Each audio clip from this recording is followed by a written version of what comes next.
सेठ लगनदास जी के जीवन की बगिया फलहीन थी।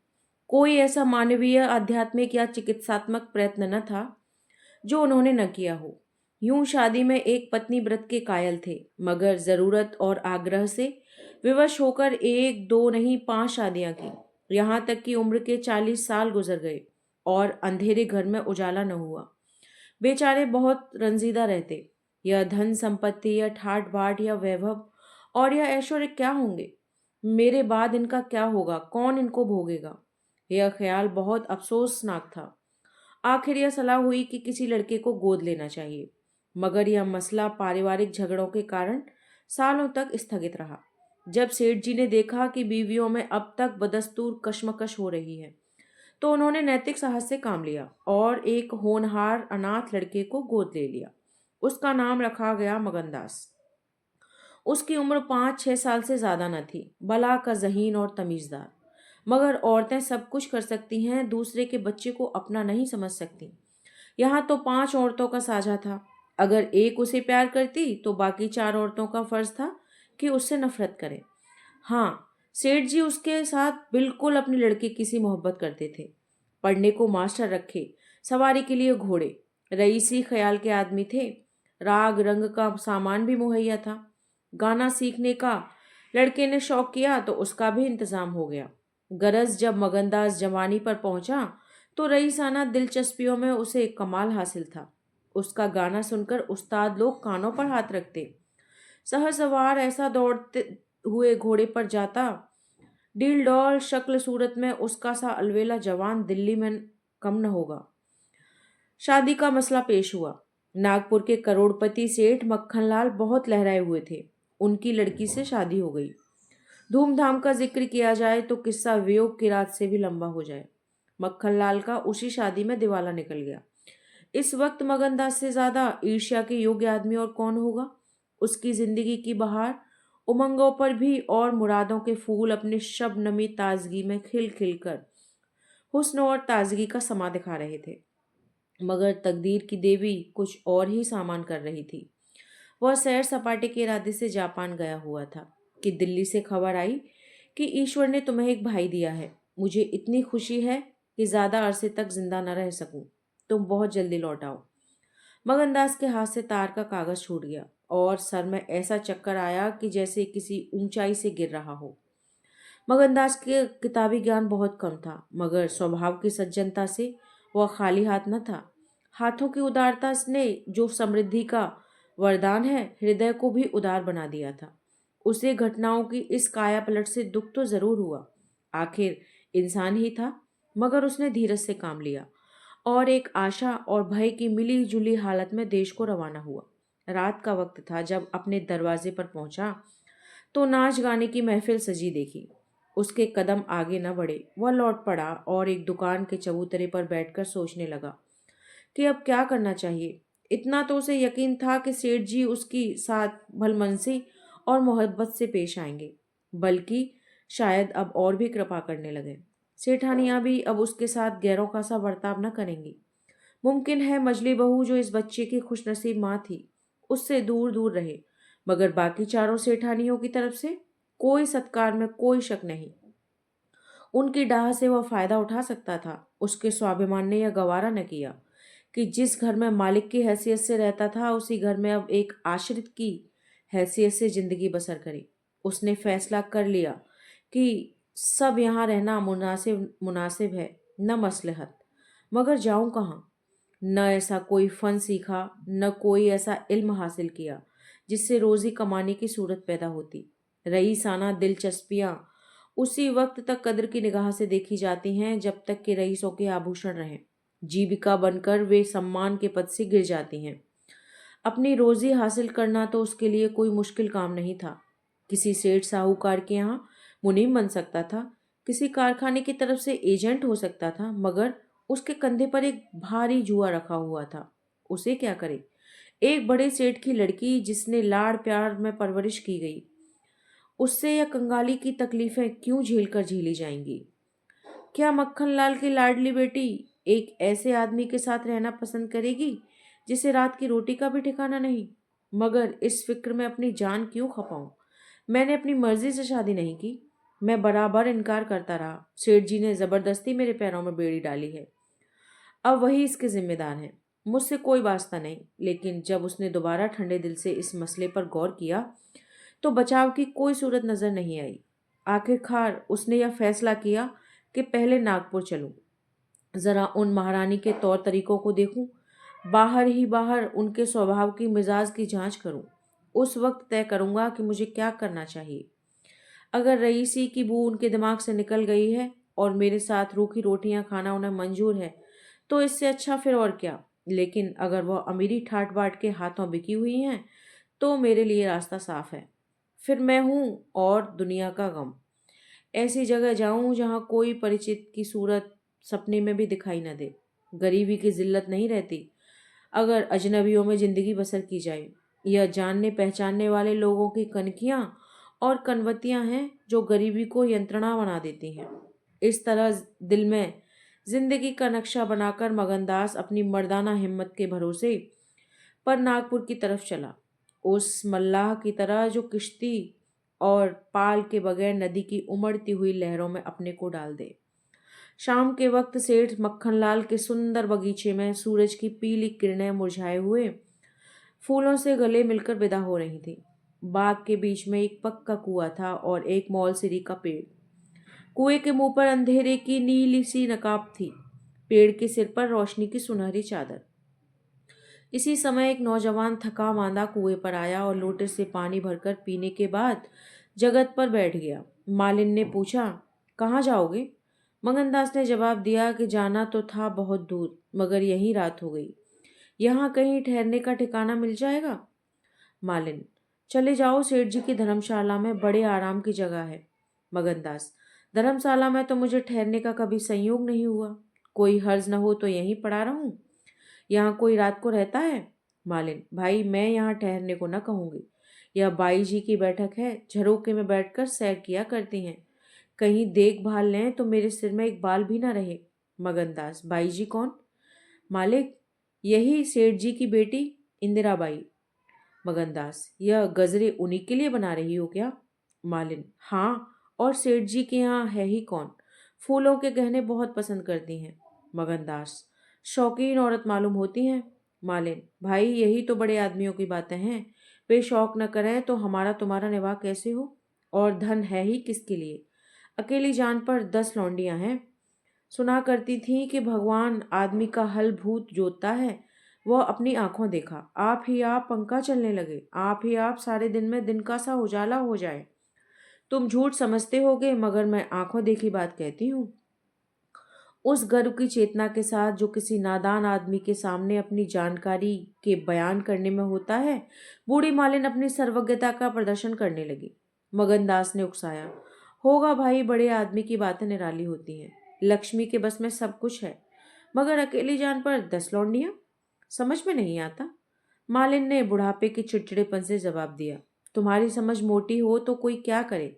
कोई पान लगाती है, कोई पंखा झलती है, कोई कपड़े पहनाती है। 2,000 रुपए में तो सेज गाड़ी आई थी। चाहो तो मुंह देख लो, उस पर हवा खाने जाती हैं। एक बंगालिन गाना बजाना सिखाती है, मैम पढ़ाने आती हैं। शास्त्री जी संस्कृत पढ़ाते हैं। कागज पर ऐसी मूरत बनाती हैं कि अब बोली और अब बोली। दिल की रानी है। बेचारी के भाग फूट गए। दिल्ली के सेठ लगनदास के गोद लिए हुए लड़के से ब्याह हुआ, मगर राम जी की लीला 70 बरस के मुर्दे को लड़का दिया। कौन पति आएगा? यह जब से सुनवाई आई है तब से बहुत उदास रहती हैं। एक दिन रोती थी। मेरे सामने की बात है, बाप ने देख लिया, समझाने लगे। लड़की को बहुत चाहते हैं। सुनती हूँ दामाद को यहीं बुलाकर रखेंगे। नारायण करे मेरी रानी दूधों नहाए पूतों फले। माली मर गया था, उन्होंने आड़ न ली होती तो घर भर के टुकड़े मांगती। मगनदास ने एक ठंडी सांस ली। बेहतर है अब यहाँ से अपनी इज्जत आबरू लिए हुए चल दो। यहाँ मेरा निवाह न होगा। इंदिरा रईसजादी है, तुम इस काबिल नहीं हो कि उसके शौहर बन सको।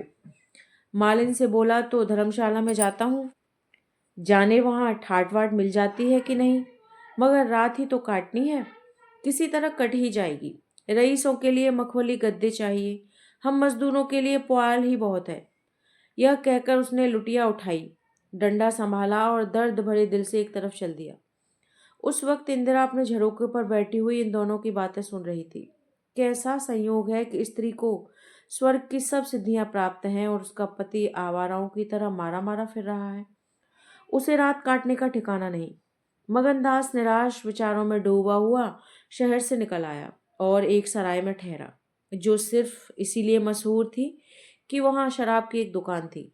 यहाँ आसपास से लोग मजदूर आकर अपने दुख को भुलाया करते थे। जो भूले भटके मुसाफिर यहाँ ठहरते, उन्हें होशियारी और चौकसी का व्यापारिक पाठ मिल जाता था। मगनदास थका मांदा ही था। एक पेड़ के नीचे चादर बिछाकर सो रहा था और जब सुबह नींद खुली तो उसे किसी पीर औलिया के ज्ञान की सजीव दीक्षा का चमत्कार दिखाई पड़ा, जिसकी पहली मंजिल वैराग्य है। उसकी छोटी सी पोटली, जिसमें दो एक कपड़े, थोड़ा सा रास्ते का खाना और लुटिया डोर बंधी हुई थी, गायब हो गई। उन कपड़ों को छोड़कर जो उसके बदन पर थे, अब उसके पास कुछ भी नहीं था। और भूख, जो कंगाली में और भी तेज हो जाती है, उसे बेचैन कर रही थी।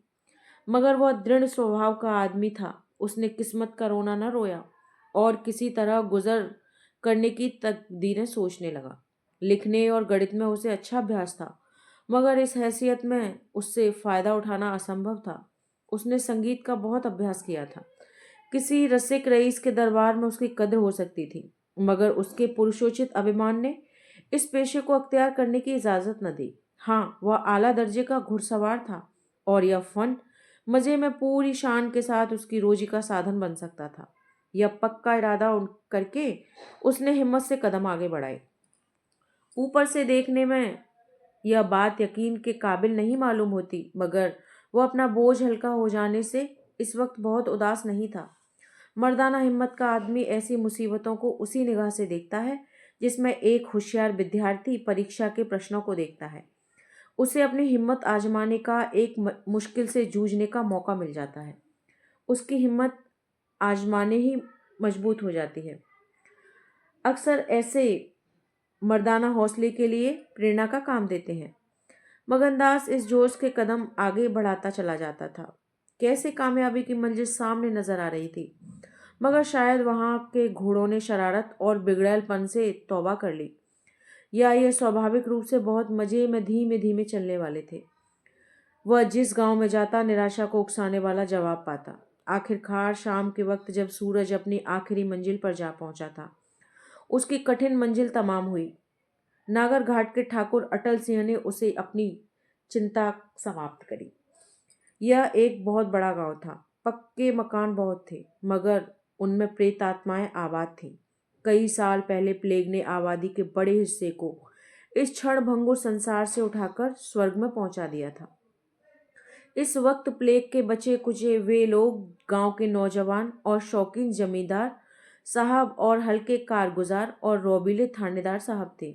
उनकी मिली जुली कोशिशों से गांव में सत्युग का सा राज था। धन दौलत को लोग जान का अजाब समझते थे, उसे गुनाह की तरह छुपाते थे। घर घर में रुपए होते हुए लोग कर्ज ले लेकर खाते और फटे हालों की तरह रहते थे। इसी में निबाह था। काजल की कोठरी थी, सफेद कपड़े पहनना, उन पर धब्बा लगाना था। हुकूमत और जबरदस्ती का बाजार गर्म था। अहीरों के यहाँ आजान के लिए भी दूध नहीं था।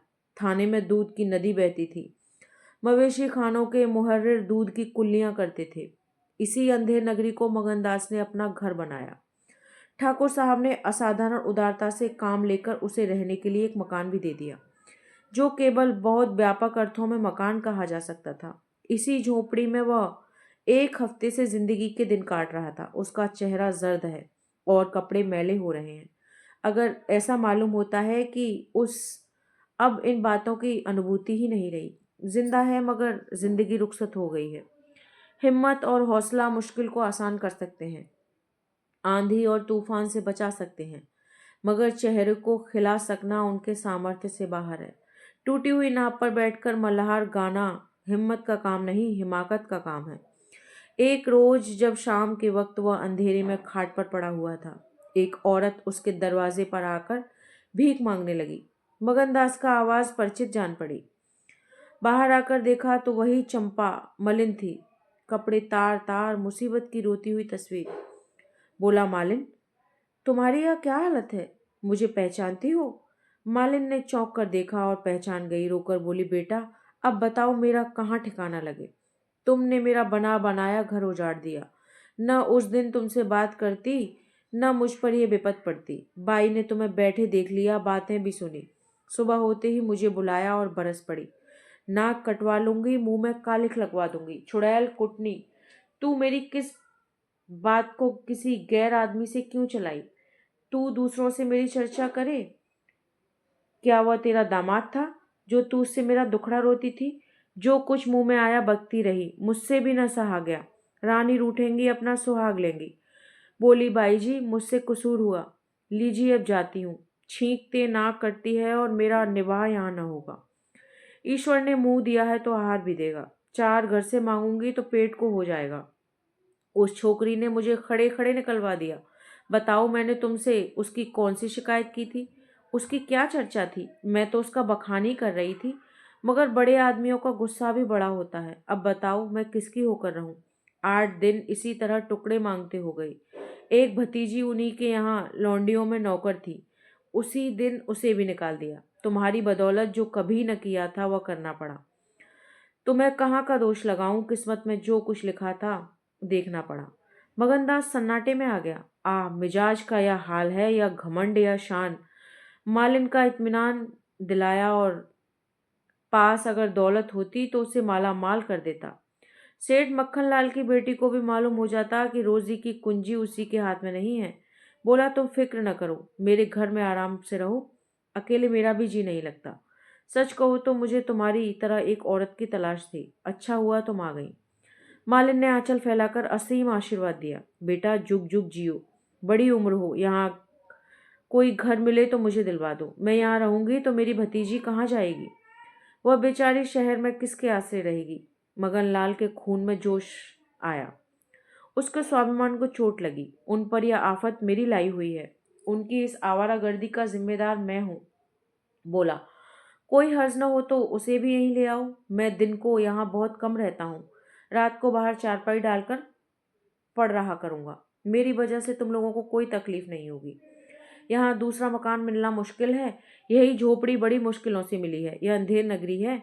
जब तुम्हारा सुबीता कहीं लग जाए तो चली जाना। मगनदास को क्या मालूम था कि हजरत इश्क उसकी जबान पर बैठे हुए उससे यह बात कहला रहे हैं। क्या यह ठीक है कि इश्क पहले माशूक के दिल में पैदा होता है? नागपुर इस गांव से 20 मील की दूरी पर था। चंपा उसी दिन चली गई और तीसरे दिन रंभा के साथ लौट आई। यह उसकी भतीजी का नाम था। उसके आने से झोंपड़े में जान सी पड़ गई। मगनदास के दिमाग में मालिन की लड़की की जो तस्वीर थी, उसका रंभा से कोई मेल नहीं था। वह सौंदर्य नाम की चीज का अनुभवी जौहरी था, मगर ऐसी सूरत जिस पर जवानी की ऐसी मस्ती और दिल का चैन छीन लेने वाला ऐसा आकर्षण हो, उसने पहले कभी नहीं देखा था। उसकी जवानी का चांद अपनी सुनहरी और गंभीर शान के साथ चमक रहा था। सुबह का वक्त था। मगनदास दरवाजे पर पड़ा ठंडी ठंडी हवा का मजा उठा रहा था। रंभा सिर पर घड़ा रखे पानी भरने को निकली। मगनदास ने उसे देखा और एक लंबी सांस खींचकर उठ बैठा। चेहरा मोहरा बहुत ही मोहक, ताजे फूल की तरह खिला हुआ चेहरा, आंखों में गंभीर सरलता। मगनदास को उसने भी देखा। चेहरे पर लाज की लाली दौड़ गई। प्रेम ने पहला वार किया। मगनदास सोचने लगा, क्या तकदीर यहाँ कोई और गुल खिलाने वाली है। क्या दिल मुझे यहाँ भी चैन से नहीं लेने देगा? रंभा, तू यहाँ नाहक आई। नाहक एक गरीब का खून तेरे सर पर सवार होगा। मैं तो अब तेरे हाथों बिक चुका, मगर क्या तू मेरी हो सकती है? लेकिन नहीं, इतनी जल्दबाजी ठीक नहीं। दिल का सौदा सोच समझकर करना चाहिए। तुमको अभी जब्त करना होगा। रंभा सुंदरी है, मगर झूठे मोती की आब और ताब उसे सच्चा नहीं बना सकती। तुम्हें क्या खबर कि उस भोली लड़की के कान प्रेम के शब्द से परिचित नहीं हो चुके हों? कौन कह सकता है कि उसके सौंदर्य की वाटिका पर किसी फूल चुनने वाले के हाथ नहीं पड़ चुके हैं? अगर कुछ दिनों की दिल वस्तगी के लिए कुछ चाहिए तो तुम आजाद हो, मगर यह नाजुक मामला है। जरा संभल के कदम रखना। पेशेवर जातों में दिखाई पड़ने वाला सौंदर्य अक्सर नैतिक बंधनों से मुक्त होता है। 3 महीने गुजर गए। मगनदास रंभा को ज्यों ज्यों बारीक से बारीक निगाहों से देखता, त्यों त्यों उस पर प्रेम का रंग गाढ़ा हो जाता था। वह रोज उसे कुएं से पानी निकालते देखता रहता। वह रोज घर में झाड़ू लगाती, रोज खाना पकाती। मगनदास को उन ज्वार की रोटियों में जो मजा आता था, वह अच्छे से अच्छे व्यंजनों में भी नहीं आया। उसे अपनी कोठरी हमेशा साफ सुथरी मिलती। न जाने कौन उसका बिस्तर बिछा देता। क्या यह रंभा की कृपा थी? उसकी निगाहें शर्मीली थीं। उसने उसे अपनी तरफ से चंचल आंखों से ताकते नहीं देखा। आवाज कैसी मीठी! उसकी हंसी की आवाज कभी उसके कान में नहीं आई। अगर मगनदास उसके प्रेम में मतवाला हो रहा था तो कोई ताज्जुब की बात नहीं थी। उसकी भूखी निगाहें बेचैनी और लालसा में डूबी हुई हमेशा रंभा को ढूंढा करती थी। वह जब किसी गांव को जाता तो मीलों तक उसकी जिद्दी और बेताब आंखें मुड़ मुड़ कर झोंपड़े के दरवाजे की तरफ आती। उसकी ख्याति आसपास फैल गई थी, मगर उसके स्वभाव की सरलता और उदारता से अक्सर लोग अनुचित लाभ उठाते थे। इंसाफ पसंद लोग तो स्वागत सत्कार से काम निकाल लेते, और जो लोग ज्यादा समझदार थे वे लगातार तकाजों का इंतजार करते। चूंकि मगनदास इस फन को बिल्कुल नहीं जानता था, बावजूद दिन रात की दौड़ धूप के गरीबी से उसका गला न टूटता। जब वह रंभा को चक्की पीसते हुए देखता तो गेहूं के साथ उसका दिल भी पिस जाता। वह कुएं से पानी निकालती तो उसका कलेजा निकल आता। जब वह पड़ोस की औरतों के कपड़े सीती तो कपड़ों के साथ मगनदास का दिल छिद जाता। मगर कुछ बस था न काबू। मगनदास की हृदय वेदी दृष्टि को तो इसमें कोई संदेह नहीं था कि उसके प्रेम का आकर्षण बिल्कुल बेअसर नहीं, वरना रंभा की उन वफा से भरी हुई खातिरदारियों की तुक वह कैसे बिठाता। वफा ही वह जादू है, रूप के गर्व का सिर नीचा कर सकता है, मगर प्रेमिका के दिल में बैठने का मादा उसमें बहुत कम था। कोई दूसरा मनचला प्रेमी अब तक अपने वशीकरण में कामयाब हो चुका होता, लेकिन मगनदास ने दिल आशिक का पाया था और जवान माशूक की। एक रोज शाम के वक्त चंपा किसी काम से बाजार गई हुई थी और मगनदास हमेशा की तरह चारपाई पर पड़े सपने देख रहा था। रंभा अद्भुत छटा के साथ आकर उसके सामने खड़ी हो गई। उसका भोला चेहरा कमल की तरह खिला हुआ था और आंखों से सहानुभूति का भाव झलक रहा था। मगनदास ने उसकी तरफ पहले आश्चर्य और फिर प्रेम की निगाहों से देखा और दिल पर जोर डालकर बोला, आओ रंभा, तुम्हें देखने को बहुत दिन से आंखें तरस रही थी। रंभा ने भोलेपन से कहा, मैं यहाँ ना आती तो तुम मुझसे कभी न बोलते। मगनदास का हौसला बढ़ा, बोला, बिना मर्जी पाए तो कुत्ता भी नहीं आता। रंभा मुस्कुराई, कली खिल गई, मैं तो आप ही चली आई। मगनदास का कलेजा उछल पड़ा। उसने हिम्मत करके रंभा का हाथ पकड़ लिया और भावावेश से कांपती हुई आवाज में बोला, नहीं रंभा, ऐसा नहीं है, यह मेरी महीनों की तपस्या का फल है। मगनदास ने बेताब होकर उसे गले से लगा लिया। जब वह चलने लगी तो अपने प्रेमी की ओर प्रेम भरी दृष्टि से देखकर बोली, अब यह प्रीत हमको निभानी होगी। पौ फटने के वक्त जब सूर्य देवता के आगमन की तैयारियां हो रही थी, मगनदास की आंखें खुली। रंभा आटा पीस रही थी। उस शांतिपूर्ण सन्नाटे में चक्की की घुमर घुमर बहुत सुहानी मालूम होती थी और वह उसके सुर से सुर मिलाया कर अपने प्यारे ढंग से गा रही थी। झुलनिया मोरी पानी में गिरी, मैं जानू पिया मोको मने है, उल्टी मनावन मोको पड़ी, झुलनिया मोरी पानी में गिरी। साल भर गुजर गया। मगनदास की मोहब्बत और रंभा के सलीके न मिलकर उस वीरान झोपड़े को कुंज बाग बना दिया। अब वहां गायें थी, फूलों की क्यारियां थीं और कई देहाती ढंग के मोड़े थे। सुख सुविधा की अनेक चीजें दिखाई पड़ती थी। एक रोज सुबह के वक्त मगनदास कहीं जाने के लिए तैयार हो रहा था। एक संभ्रांत व्यक्ति अंग्रेजी पोशाक पहने उसे ढूंढता हुआ आ पहुंचा और उसे देखते ही दौड़कर गले से लपट गया। मगनदास और वह दोनों एक साथ पढ़ा करते थे। अब वह वकील हो गया था। मगनदास ने भी अब उसे पहचाना और कुछ झेपता हुआ, कुछ झिझकता हुआ उससे गले लिपट गया। बड़ी देर दोनों दोस्त बातें करते रहे। बातें क्या थी, घटनाओं और संयोगों की एक लंबी कहानी थी। कई महीने हुए सेठ लगन का छोटा बच्चा चेचक की नजर हो गया। सेठ जी ने दुख के मारे आत्महत्या कर ली और अब मगनदास सारी जायदाद, कोठी, इलाके और मकानों का एक छत्र स्वामी था। सेठानियों में आपसी झगड़े हो रहे थे। कर्मचारियों ने गबन को अपना ढंग बना रखा था। बड़ी सेठानी उसे बुलाने के लिए खुद आने को तैयार थी, मगर वकील साहब ने उन्हें रोका था। तब मगनदास ने मुस्कुराकर पूछा, तुम्हें क्यों कर मालूम हुआ कि मैं यहाँ हूँ? तो वकील साहब ने फरमाया, महीने भर से तुम्हारी टो में हूँ। सेठ मक्खन लाल ने अता पता बतलाया। तुम दिल्ली पहुंचे और मैंने अपना महीने भर का बिल पेश किया। रंभा धीर हो रही थी कि यह कौन है और इसमें क्या बातें हो रही हैं। 10 बजते बजते वकील साहब मगनदास से 1 हफ्ते के अंदर आने का वादा लेकर विदा हुए।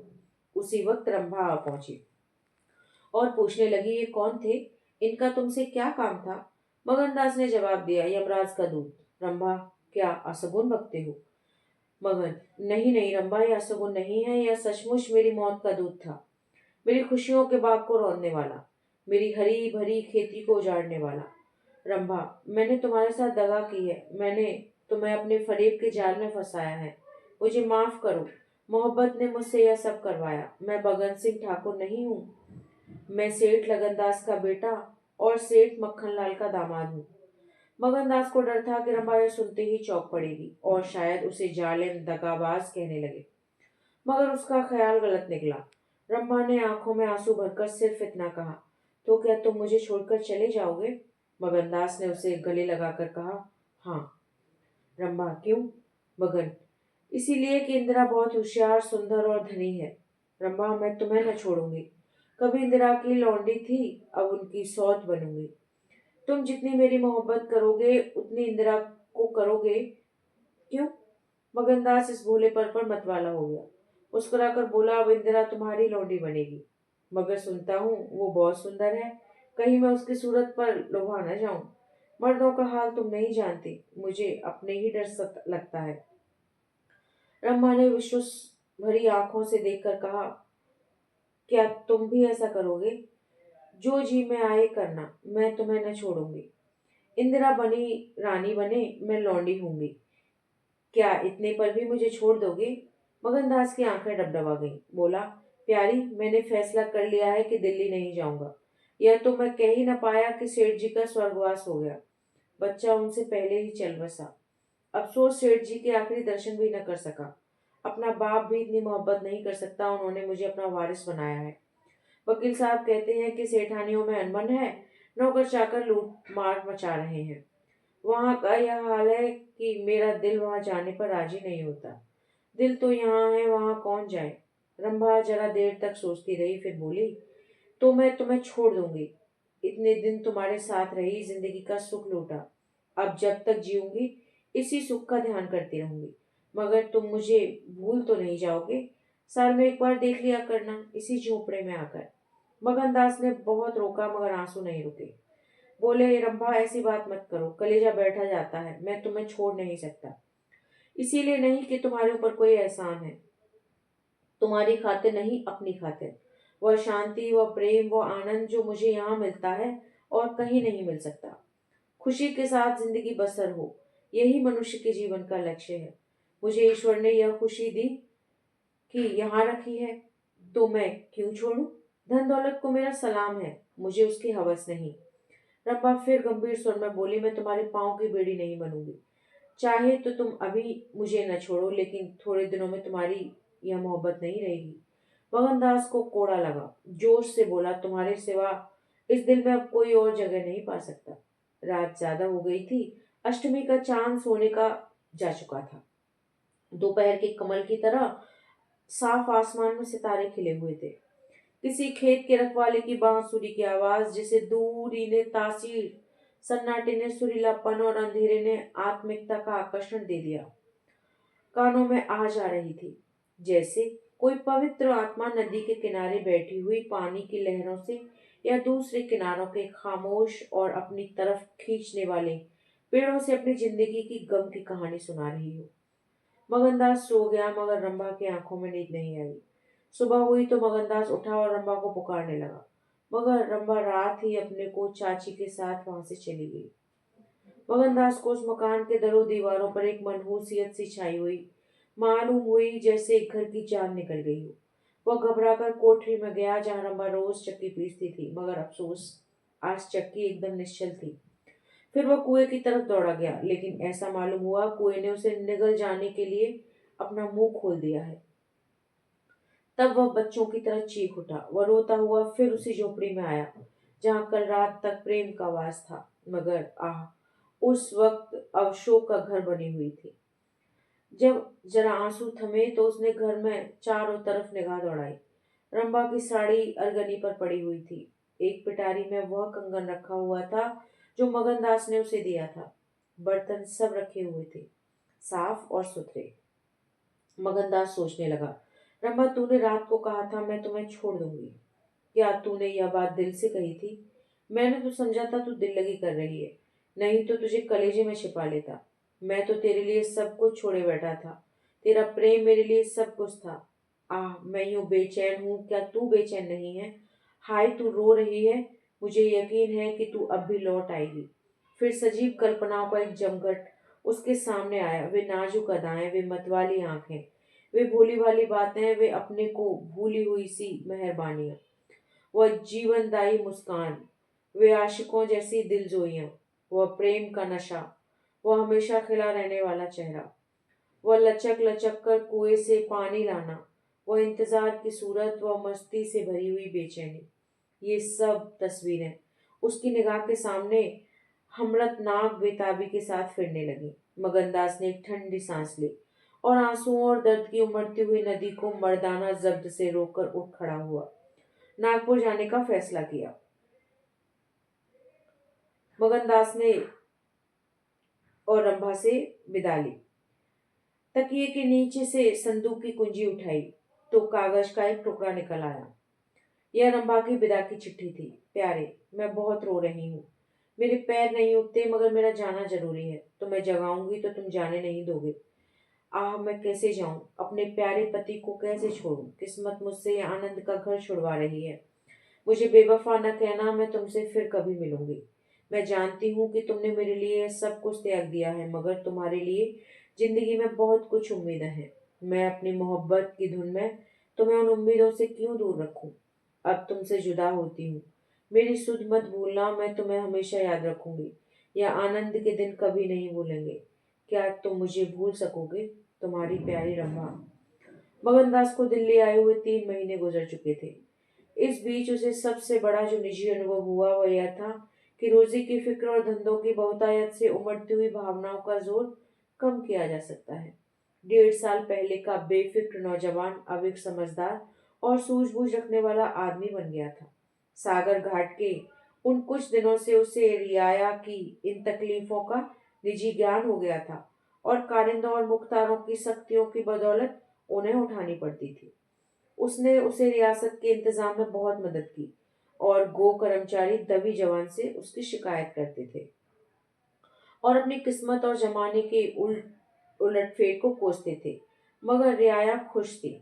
हाँ, जब वह सब धंधों से फुर्सत पाता तो एक भोली भाली सूरत वाली लड़की उसके ख्याल के पहलू में आ जाती और थोड़ी देर के लिए एक सागर घाट का वह हरा भरा झोंपड़ा और उसकी मस्तियां आंखों के सामने आ जाती।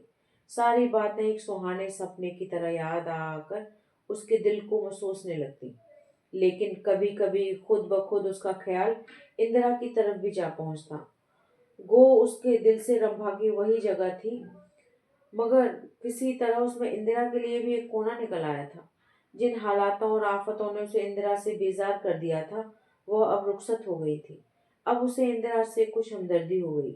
अगर उसके मिजाज में घमंड है, हुकूमत है, तकल्लुफ है, शान है, तो यह उसका कसूर नहीं। यह रईस जादव की आम कमजोरियां हैं। यही उनकी शिक्षा है। वे बिल्कुल बेबस और मजबूर हैं। इन बदते हुए और संतुलित भावों के साथ जहां वह बेचैनी के साथ रंभा की याद को ताजा किया करता, वहां इंदिरा का स्वागत करने और उसे अपने दिल में जगह देने के लिए तैयार था। वह दिन दूर नहीं था जब उसे इस आजमाइश का सामना करना पड़ेगा। उसके कई आत्मीय अमीराना शान शौकत के साथ इंदिरा को विदा कराने के लिए नागपुर गए हुए थे।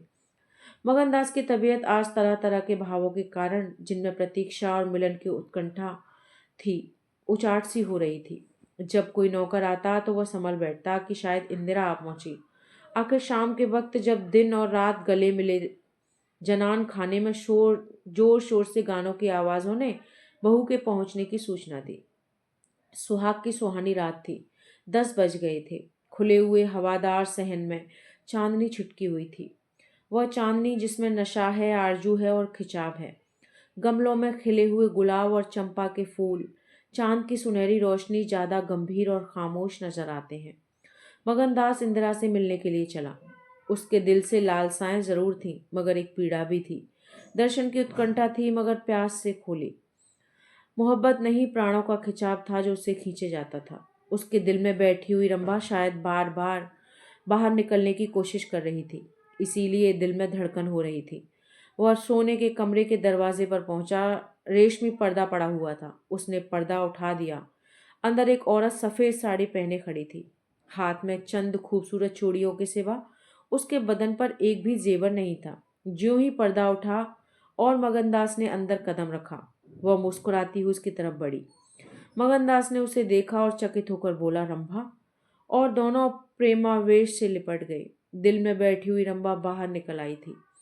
साल भर गुजरने के बाद एक दिन इंदिरा ने अपने पति से कहा, क्या रंभा को बिल्कुल भूल गए?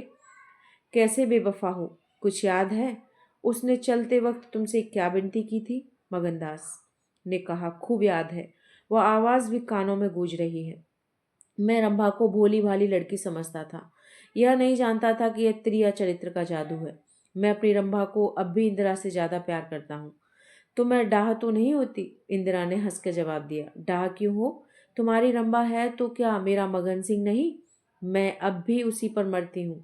दूसरे दिन दोनों दिल्ली से एक राष्ट्रीय समारोह में शरीक होने का बहाना करके रवाना हो गई और सागर घाट जा पहुंचे। वह झोपड़ा, वह मोहब्बत का मंदिर, वह प्रेम भवन फूलों और हरियाली से लहरा रहा था। चंपा मालिन उन्हें वहां मिली। गांव के जमींदार उनसे मिलने के लिए आए। कई दिन तक फिर मगन सिंह को घोड़े निकालने पड़े। रंभा कुएं से पानी लाती, खाना पकाती, फिर चक्की पीसती और गाती। गांव की औरतें फिर उससे अपने कुर्ते और बच्चों की लेसदार टोपियां सिलवाती हैं। हाँ, इतना जरूर कहती हैं कि उसका रंग कैसा निखर आया है, हाथ पांव कैसे मुलायम पड़ गए हैं। किसी बड़े घर की रानी मालूम होती है, मगर स्वभाव वही है, वही मीठी बोली है, वही मुरव्वत, वही हंसमुख चेहरा। इस तरह एक हफ्ता इस सरल और पवित्र जीवन का आनंद उठाने के बाद दोनों दिल्ली वापस आए। और अब 10 साल गुजरने पर भी साल में एक बार उस झोपड़े के नसीब जागते हैं। वह मोहब्बत की दीवार अभी तक उन प्रेमियों को अपनी छाया में आराम देने के लिए जो खड़ी है। दोस्तों, कहानी खत्म होती है। आपको अच्छी लगी तो चैनल को सब्सक्राइब करें और लाइक करें। धन्यवाद।